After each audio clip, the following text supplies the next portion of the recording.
Chapter 6 में हम कुछ ज़्यादा पढ़ाई नहीं करेंगे। चैप्टर 6 में हम इवेंट्स देखेंगे, इवेंट हैंडलर देखेंगे, क्लिक्स देखेंगे।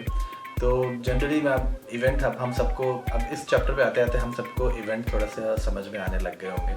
बटन के क्लिक इवेंट्स होते हैं, चेक बॉक्स के चेक इवेंट होता है। तो कोई भी ऐसे इवेंट्स जिसमें हमारा कोड लिखा होता है हम उनके बारे में बात करेंगे। इवेंट्स होते क्या हैं ये भी हम समझेंगे, उसके ऊपर कोड कैसे करना है ये भी हम समझेंगे। Chapter 6 events. हर एप्लीकेशन में कुछ इवेंट्स होते हैं जिनके अंदर की प्रेस हो सकता है, माउस क्लिक, माउस मूवमेंट वगैरह वगैरह, बहुत सारे इवेंट्स हो सकते हैं। एप्लीकेशंस इन इवेंट्स को रिस्पॉन्ड करती है और इन इवेंट्स के अकॉर्डिंग काम करती है। तो हम इस तरह से कह सकते हैं कि इवेंट्स इंटर प्रोसेस कम्युनिकेशन के लिए काम में लिए जाते हैं। Xamarin में हमारे पास बहुत से कंट्रोल्स होते हैं, या यूँ कह लीजिए कि व्यूज़ होते हैं। इन व्यूज़ में हमारे पास label, image, stack layout, list view आदि हो सकते हैं, और भी बहुत सारे व्यूज़ हमारे पास हो सकते हैं।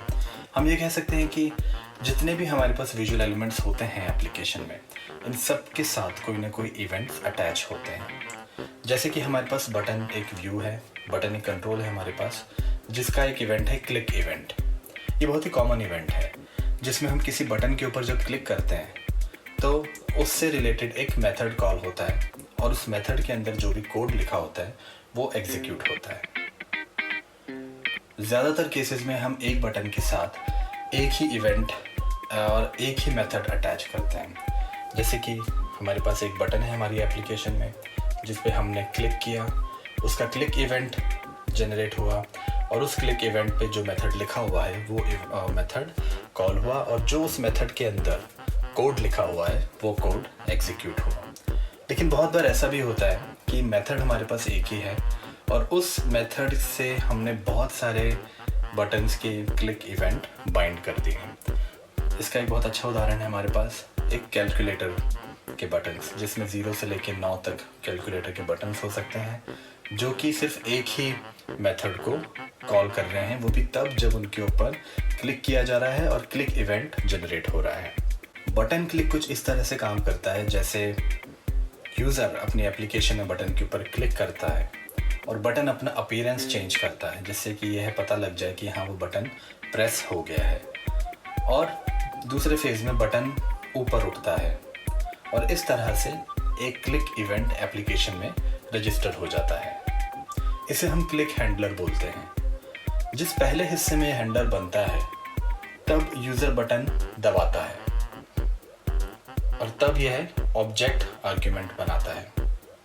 दूसरे हिस्से में जब यूज़र अपनी उंगली बटन से उठाता है तब वह इवेंट आर्ग्स बनाता है, इवेंट ARGS ऑब्जेक्ट बनाता है।